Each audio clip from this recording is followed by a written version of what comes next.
ആകാശവാണി.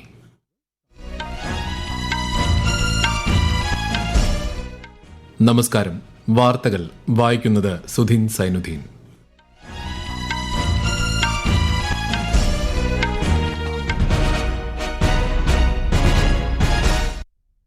പ്രധാന വാർത്തകൾ. ഇന്ത്യയ്ക്ക് ചരിത്ര നിമിഷം സമ്മാനിച്ച് അന്താരാഷ്ട്ര ബഹിരാകാശ നിലയത്തിലെത്തുന്ന ആദ്യ ഇന്ത്യക്കാരനായി ശുഭാൻഷു ശുക്ല. ആക്സിയം 4 നാലംഗ ദൌത്യസംഘം ബഹിരാകാശ നിലയത്തിൽ പ്രവേശിച്ചു. ഷാങ്ഹായ് സഹകരണ സംഘടനയുടെ പ്രതിരോധ മന്ത്രിമാരുടെ യോഗത്തിലെ സംയുക്ത പ്രസ്താവന അംഗീകരിക്കാനാവില്ലെന്ന് വിദേശകാര്യ മന്ത്രാലയം. അഹമ്മദാബാദ് ആകാശ ദുരന്തത്തിൽ തകർന്ന എയർ ഇന്ത്യ വിമാനത്തിന്റെ ബ്ലാക്ക് ബോക്സ് വിവരങ്ങൾ ശേഖരിച്ചതായി കേന്ദ്ര സർക്കാർ. സംസ്ഥാനത്ത് അതിതീവ്ര മഴയ്ക്ക് സാധ്യതയെന്ന് കേന്ദ്ര കാലാവസ്ഥാ വകുപ്പ്. ഇടുക്കി, മലപ്പുറം, വയനാട് ജില്ലകളിൽ ചുവപ്പ് ജാഗ്രത. കോട്ടയം, എറണാകുളം, തൃശൂർ, ഇടുക്കി ജില്ലകളിലെ വിദ്യാഭ്യാസ സ്ഥാപനങ്ങൾക്ക് നാളെ അവധി. 2024 കേരള സാഹിത്യ അക്കാദമി പുരസ്കാരങ്ങൾ പ്രഖ്യാപിച്ചു. GR ഇന്ദുഗോപന്റെ ആനോ മികച്ച നോവൽ. വാർത്തകൾ വിശദമായി. അന്താരാഷ്ട്ര ബഹിരാകാശ നിലയത്തിലെത്തുന്ന ആദ്യ ഇന്ത്യക്കാരനായി ചരിത്രം കുറിച്ച് ശുഭാൻഷു ശുക്ല അടക്കമുള്ള 4 പേരെ വഹിച്ചുകൊണ്ടുള്ള ആക്സിയം 4 ദൌത്യ പേടകം ഇന്ത്യൻ സമയം വൈകിട്ട് 4 മണിക്ക് ശേഷമാണ് അന്താരാഷ്ട്ര ബഹിരാകാശ നിലയത്തിൽ ഡോക്ക് ചെയ്തത്. പിന്നാലെ സഞ്ചാരികൾ നടപടിക്രമങ്ങൾ പൂർത്തിയാക്കി നിലയത്തിലേക്ക് പ്രവേശിച്ചു.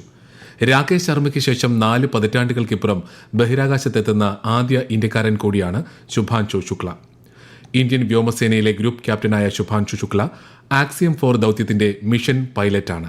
14 ദിവസത്തെ പര്യവേഷണത്തിനായാണ് ആക്സിയം 4 ദൌത്യസംഘം ബഹിരാകാശ നിലയത്തിലെത്തിയത്. അന്താരാഷ്ട്ര ബഹിരാകാശ സ്റ്റേഷനിലേക്കുള്ള പ്രയാണം പൂർത്തിയാക്കിയ ആക്സിയം 4 ദൌത്യസംഘത്തെ അഭിനന്ദിച്ച് കേന്ദ്ര ശാസ്ത്ര സാങ്കേതിക മന്ത്രി ജിതേന്ദ്ര സിംഗ്. 14 ദിവസത്തെ സംയുക്ത ബഹിരാകാശ ദൌത്യം ലോകം ഉറ്റുനോക്കുകയാണെന്നും ശ്രീ ജിതേന്ദ്ര സിംഗ് പറഞ്ഞു. ബഹിരാകാശ ദൌത്യങ്ങളിൽ ഇന്ത്യ നിർണായക സംഭാവനകളാണ് നൽകിയിട്ടുള്ളതെന്നും അദ്ദേഹം വ്യക്തമാക്കി. India's role in the global arena is not only being acknowledged, but the rest of the world also look forward to India for vital cues. Even before this mission, the Chandrayaan 3 inputs and the findings are being very eagerly awaited by the rest of the world for there, because there also we were the first to reach the southern pole. We were the first to discover the presence of the possibility of water there being on the surface of moon. The discovery of the H2 molecules which happened through the earlier Chandrayaan mission. Ahmedabad ആകാശ ദുരന്തത്തിൽ തകർന്ന air ഇന്ത്യയുടെ AI-171 വിമാനത്തിന്റെ മുൻഭാഗത്തെ black ബോക്സിൽ നിന്നുള്ള data download ചെയ്തതായി കേന്ദ്ര സർക്കാർ. ബ്ലാക്ക് ബോക്സിൽ നിന്ന് ക്രാഷ് പ്രൊട്ടക്ഷൻ മൊഡ്യൂൾ സുരക്ഷിതമായി വീണ്ടെടുത്തതായും മെമ്മറി മൊഡ്യൂളിൽ നിന്നുള്ള ഡാറ്റ ഡൽഹിയിലെ എയർക്രാഫ്റ്റ് ആക്സിഡന്റ് ഇൻവെസ്റ്റിഗേഷൻ ബ്യൂറോ ലാബിൽ വിജയകരമായി ഡൌൺലോഡ് ചെയ്തതായും മന്ത്രാലയം പ്രസ്താവനയിൽ വ്യക്തമാക്കി. വിമാനത്തെ അപകടത്തിലേക്ക് നയിച്ച സംഭവക്രമങ്ങൾ പുനർനിർമ്മിക്കുന്നതിനായി കോക്പിറ്റ് വോയിസ് റെക്കോർഡറുകളുടെയും ഫ്ലൈറ്റ് ഡാറ്റ റെക്കോർഡറുകളുടെയും ഡാറ്റ വിശകലനം ചെയ്തു വരികയാണെന്നും വ്യോമയാന മന്ത്രാലയം വ്യക്തമാക്കി. ഷാങ്ഹായ് സഹകരണ സംഘടനയുടെ പ്രതിരോധ മന്ത്രിമാരുടെ യോഗത്തിൽ സംയുക്ത പ്രസ്താവന അംഗീകരിക്കാൻ അംഗരാജ്യങ്ങൾക്ക് കഴിഞ്ഞില്ലെന്ന് വിദേശകാര്യ മന്ത്രാലയം. ചില വിഷയങ്ങളിൽ സമവായത്തിലെത്താനായില്ലെന്നും അതിനാൽ രേഖയ്ക്ക് അന്തിമ രൂപം നൽകാൻ കഴിഞ്ഞില്ലെന്നും വിദേശകാര്യ മന്ത്രാലയ വക്താവ് രൺധീർ ജയ്സ്വാൾ പറഞ്ഞു. അതിർത്തി കടന്നുള്ള ഭീകരതയെക്കുറിച്ച് സംയുക്ത പ്രസ്താവനയിൽ പരാമർശിക്കണമെന്ന ഇന്ത്യയുടെ ആവശ്യം ഒരു രാജ്യം അംഗീകരിച്ചില്ലെന്നും അതിർത്തി കടന്നുള്ള ഭീകരതയ്ക്കെതിരെ ശക്തമായ നടപടി സ്വീകരിക്കാൻ ഷാങ്ഹായ് അംഗരാജ്യങ്ങളോട് രാജ്യരക്ഷാമന്ത്രി രാജ്നാഥ് സിംഗ് ആഹ്വാനം ചെയ്തതായും അദ്ദേഹം പറഞ്ഞു. He also reiterated the need to uphold the perpetrators, organizers, financiers, sponsors of reprehensible acts of terrorism, including cross-border terrorism. They to be held accountable and bring them to justice. He also urged all SCO members. He said that we must all be in lockstep in our endeavor in strengthening stability and security in our neighborhood. Operation സിന്ധുവിന്റെ ഭാഗമായി 3426 ഇന്ത്യക്കാരെ ഇറാനിൽ നിന്നും 818 ഇന്ത്യക്കാരെ ഇസ്രായേലിൽ നിന്നും നാട്ടിലെത്തിച്ചതായും ശ്രീ ജയ്സ്വാൾ അറിയിച്ചു. അന്താരാഷ്ട്ര ലഹരി വിരുദ്ധ ദിനാചരണത്തിന്റെ ഭാഗമായി രാജ്യത്തുടനീളം 14 കോടിയിലധികം ആളുകൾ കേന്ദ്ര സർക്കാരിന്റെ നശാമുക്ത് ഭാരത് അഭിയാനിൽ പങ്കുചേർന്നതായി കേന്ദ്ര സഹമന്ത്രി BL വർമ്മ. 4 ലക്ഷത്തിലധികം വിദ്യാഭ്യാസ സ്ഥാപനങ്ങൾ ക്യാമ്പയിനിൽ പങ്കെടുത്തതായി അദ്ദേഹം പറഞ്ഞു. ലഹരി വിരുദ്ധ ദിനാചരണത്തോടനുബന്ധിച്ച് ന്യൂഡൽഹിയിൽ നടന്ന പരിപാടിയിൽ സംസാരിക്കുകയായിരുന്നു അദ്ദേഹം. രാജ്യത്ത് 15 കോടിയിലേറെ വീടുകളിൽ പൈപ്പ് വെള്ള കണക്ഷൻ എത്തിക്കാൻ സാധിച്ചതായി ജൽശക്തി മന്ത്രി CR പാട്ടീൽ. ബാക്കിയുള്ള 4 കോടി വീടുകൾക്ക് 2028 കണക്ഷൻ ലഭ്യമാക്കുമെന്നും അദ്ദേഹം പറഞ്ഞു. ജൽജീവൻ പദ്ധതിയിലൂടെ സർക്കാർ എല്ലാ വീടുകളിലും സുരക്ഷിതമായ ജലം ലഭ്യമാക്കുന്നതായി ന്യൂഡൽഹിയിൽ പത്രസമ്മേളനത്തിൽ അദ്ദേഹം വ്യക്തമാക്കി. ഈ വാർത്തകൾ ആകാശവാണിയിൽ നിന്ന്. ആകാശവാണി വാർത്തകളും വാർത്താ അധിഷ്ഠിത പരിപാടികളും All India Radio news Thiruvananthapuram YouTube ചാനലിലും at All India Radio news Thiruvananthapuram Facebook പേജിലും AIR ന്യൂസ് _ ഇൻസ്റ്റഗ്രാം അക്കൌണ്ടിലും at AIR news _TVM X ഹാൻഡിലും ലഭ്യമാണ്. ഇരുചക്ര വാഹനങ്ങൾക്ക് ടോൾ ഏർപ്പെടുത്തിയെന്ന മാധ്യമ വാർത്തകൾ തള്ളി കേന്ദ്ര ഗതാഗത മന്ത്രി നിതിൻ ഗഡ്കരി. അത്തരമൊരു തീരുമാനമില്ലെന്നും ഇരുചക്ര വാഹനങ്ങളെ ടോൾ പിരിവിൽ നിന്ന് ഒഴിവാക്കാനുള്ള തീരുമാനം തുടരുമെന്നും അദ്ദേഹം സമൂഹമാധ്യമ പോസ്റ്റിൽ കുറിച്ചു. അതിർത്തി പ്രദേശങ്ങളിലെ അടിസ്ഥാന സൌകര്യ വികസനത്തിനായി പ്രധാനമന്ത്രി നരേന്ദ്രമോദി സർക്കാരിന്റെ നേതൃത്വത്തിൽ 2014 മുതൽ സവിശേഷ ശ്രദ്ധയാണ് നൽകുന്നതെന്ന് കേന്ദ്ര പാർലമെന്ററി ന്യൂനപക്ഷകാര്യമന്ത്രി കിരൺ റിജിജു 3 ദിവസത്തെ സന്ദർശനത്തിനായി ഹിമാചൽ പ്രദേശിലെ ഷിംലയിലെത്തിയതായിരുന്നു അദ്ദേഹം. ഹിന്ദി ഭാഷയെ മറ്റ് ഭാഷകളുടെ എതിരാളിയായി കണക്കാക്കേണ്ടതില്ലെന്ന് കേന്ദ്ര ആഭ്യന്തരമന്ത്രി അമിത്ഷാ. ന്യൂഡൽഹിയിൽ ഔദ്യോഗിക ഭാഷാ വകുപ്പിന്റെ സുവർണ ജൂബിലി ആഘോഷത്തിൽ സംസാരിക്കുകയായിരുന്നു അദ്ദേഹം. JEE, NEET, CUET പരീക്ഷകൾ 13 ഭാഷകളിലാണ് നടത്തുന്നതെന്നും 95% ഉദ്യോഗാർത്ഥികളും കോൺസ്റ്റബിൾ പരീക്ഷ എഴുതുന്നത് മാതൃഭാഷയിലാണെന്നും ശ്രീ ഷാ വ്യക്തമാക്കി.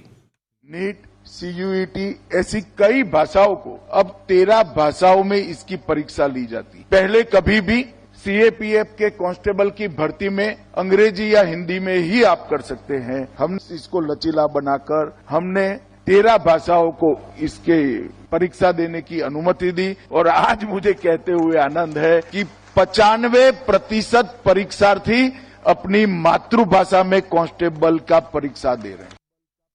പ്രധാനമന്ത്രി നരേന്ദ്രമോദി ആകാശവാണിയിലൂടെ ജനങ്ങളുമായി ആശയങ്ങൾ പങ്കുവയ്ക്കുന്ന പ്രതിമാസ റേഡിയോ പ്രഭാഷണ പരിപാടി മൻ കി ബാത്ത് ഈ മാസം 29 രാവിലെ 11 പ്രക്ഷേപണം ചെയ്യും. പരിപാടിയുടെ 123 പതിപ്പാണിത്. മൻ കി ബാത്തിനെക്കുറിച്ചുള്ള ജനങ്ങളുടെ അഭിപ്രായങ്ങളും ആശയങ്ങളും നരേന്ദ്രമോദി ആപ്പിലൂടെയും മൈ ജിഒവി ഓപ്പൺ ഫോറത്തിലൂടെയും നാളെ വരെ അറിയിക്കാവുന്നതാണ്. 2024 കേരള സാഹിത്യ അക്കാദമി പുരസ്കാരങ്ങൾ പ്രഖ്യാപിച്ചു. KV രാമകൃഷ്ണനും ഏഴാച്ചേരി രാമചന്ദ്രനുമാണ് അക്കാദമിയുടെ വിശിഷ്ടാംഗത്വം. GR ഇന്ദുഗോപന്റെ ആനോ മികച്ച നോവലിനുള്ള പുരസ്കാരം നേടി. അനിത തമ്പിയുടെ മുരിങ്ങ വാഴ കറിവേപ്പിനാണ് കവിതാ വിഭാഗത്തിൽ പുരസ്കാരം. PKN Panicker, Payyanur Kunhiraman, MM Narayanan, PK Gangadharan, KEN മല്ലിക യൂനിസ് എന്നിവർക്ക് സമഗ്ര സംഭാവനയ്ക്കുള്ള പുരസ്കാരം ലഭിച്ചു. അടുത്ത 4 ദിവസങ്ങൾക്കുള്ളിൽ വടക്കൻ രാജസ്ഥാൻ, പഞ്ചാബ്, ഹരിയാന, ഡൽഹി എന്നിവിടങ്ങളിൽ പൂർണ്ണമായും കാലവർഷമെത്തുമെന്ന് കേന്ദ്ര കാലാവസ്ഥാ വകുപ്പ് അറിയിച്ചു. മധ്യപ്രദേശ്, ഗുജറാത്ത്, കിഴക്കൻ രാജസ്ഥാൻ എന്നിവിടങ്ങളിൽ കാലവർഷം സജീവമാണ്. സംസ്ഥാനത്ത് അതിതീവ്ര മഴയ്ക്ക് സാധ്യതയെന്ന് കാലാവസ്ഥാ മുന്നറിയിപ്പ്. ഇടുക്കി, മലപ്പുറം, വയനാട് ജില്ലകളിൽ ചുവപ്പ് ജാഗ്രതയാണ്. 7 ജില്ലകളിൽ ഓറഞ്ച് ജാഗ്രത പ്രഖ്യാപിച്ചു. മറ്റെല്ലാ ജില്ലകളിലും ലക്ഷദ്വീപിലും മഞ്ഞ ജാഗ്രതയാണ്. കോട്ടയം, എറണാകുളം, തൃശൂർ, ഇടുക്കി ജില്ലകളിൽ പ്രൊഫഷണൽ കോളേജുകൾ ഉൾപ്പെടെ എല്ലാ വിദ്യാഭ്യാസ സ്ഥാപനങ്ങൾക്കും നാളെ അവധി പ്രഖ്യാപിച്ചു. മലയോര മേഖലകളിൽ കനത്ത ജാഗ്രതാ നിർദ്ദേശം നൽകിയിട്ടുണ്ട്. നദികളിലെ ജലനിരപ്പ് കൂടുകയാണ്. അപകട സാധ്യത കണക്കിലെടുത്ത് നിരവധി പേരെ ദുരിതാശ്വാസ ക്യാമ്പുകളിലേക്ക് മാറ്റിയിട്ടുണ്ട്. കേരള, കർണാടക, ലക്ഷദ്വീപ് തീരങ്ങളിൽ മത്സ്യബന്ധനത്തിന് വിലക്ക് ഏർപ്പെടുത്തി. ഹിമാചൽ പ്രദേശിൽ കനത്ത മഴയിൽ സംസ്ഥാനത്തിന്റെ വിവിധ ഭാഗങ്ങളിൽ മേഘവിസ്ഫോടനവും വെള്ളപ്പൊക്കവും മണ്ണിടിച്ചിലും റിപ്പോർട്ട് ചെയ്തു. മഴക്കെടുതികളിൽ സംസ്ഥാനത്ത് 5 മരണം റിപ്പോർട്ട് ചെയ്തിട്ടുണ്ട്. കൻഗ്രയിൽ വെള്ളപ്പൊക്കത്തിൽ ഒലിച്ചുപോയ തൊഴിലാളികളിൽ 2 പേരുടെ മൃതദേഹങ്ങൾ കണ്ടെടുത്തു. ഉത്തരാഖണ്ഡിലെ രുദ്രപ്രയാഗിൽ ടെമ്പോ ട്രാവലർ അളകനന്ദ നദിയിലേക്ക് മറിഞ്ഞ് 3 പേർ മരിച്ചു. 9 പേരെ ഇനിയും കണ്ടെത്താനായിട്ടില്ല. അർബുദ രോഗികൾക്ക് സമ്പൂർണ്ണ പരിരക്ഷ ഉറപ്പാക്കാൻ ലക്ഷ്യമിട്ട് ആരംഭിച്ച ശ്രീ ഗംഗാറാം ക്യാൻസർ സെന്റർ രാഷ്ട്രപതി ദ്രൌപദി മുർമു ന്യൂഡൽഹിയിൽ ഉദ്ഘാടനം ചെയ്തു. സെന്ററിൽ തയ്യാറാക്കിയിരിക്കുന്ന സാങ്കേതിക സംവിധാനങ്ങൾ പരിശോധിച്ച രാഷ്ട്രപതി രോഗികളുമായി ആശയവിനിമയം നടത്തി. ഉദ്യോഗാർത്ഥികളുടെ രേഖകൾ വിവിധ സർക്കാർ വകുപ്പുകളിലേക്ക് അയക്കുന്ന നടപടികൾ പൂർണ്ണമായും ഡിജിറ്റലാക്കി സ്റ്റാഫ് സെലക്ഷൻ കമ്മീഷൻ. നിയമന നടപടികൾ ആരംഭിക്കുന്നതിനായി ഉദ്യോഗാർത്ഥികളുടെ വിവരങ്ങൾ സംബന്ധിച്ച രേഖകൾ ഡിജിറ്റലായി ഉദ്യോഗസ്ഥർക്ക് പരിശോധിക്കാൻ കഴിയുന്ന പ്രത്യേക ഓൺലൈൻ പോർട്ടൽ സജ്ജമാക്കി. ഡാറ്റാ സുരക്ഷ വർദ്ധിപ്പിക്കൽ, റിക്രൂട്ട്മെന്റ് പ്രക്രിയ വേഗത്തിലാക്കൽ തുടങ്ങിയവയാണ് ഇതിലൂടെ ലക്ഷ്യമിടുന്നത്. വിവിധ റഷ്യൻ സ്ഥാപനങ്ങൾക്കും വ്യക്തികൾക്കുമെതിരെ ഉപരോധം ഏർപ്പെടുത്തിയ ഓസ്ട്രേലിയ. യുക്രൈനിലെ സൈനിക നടപടികളിൽ റഷ്യയുടെ മേൽ സമ്മർദ്ദം വർദ്ധിപ്പിക്കാനുള്ള ശ്രമങ്ങളുടെ ഭാഗമായാണിത്. പ്രധാന വാർത്തകൾ വീണ്ടും. ഇന്ത്യയ്ക്ക് ചരിത്ര നിമിഷം സമ്മാനിച്ച് അന്താരാഷ്ട്ര ബഹിരാകാശ നിലയത്തിലെത്തുന്ന ആദ്യ ഇന്ത്യക്കാരനായി ശുഭാംശു ശുക്ല. ആക്സിയം 4 4-അംഗ ദൌത്യസംഘം ബഹിരാകാശ നിലയത്തിൽ പ്രവേശിച്ചു.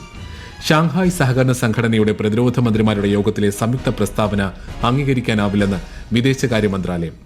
അഹമ്മദാബാദ് ആകാശ ദുരന്തത്തിൽ തകർന്ന എയർ ഇന്ത്യ വിമാനത്തിന്റെ ബ്ലാക്ക് ബോക്സ് വിവരങ്ങൾ ശേഖരിച്ചതായി കേന്ദ്ര സർക്കാർ.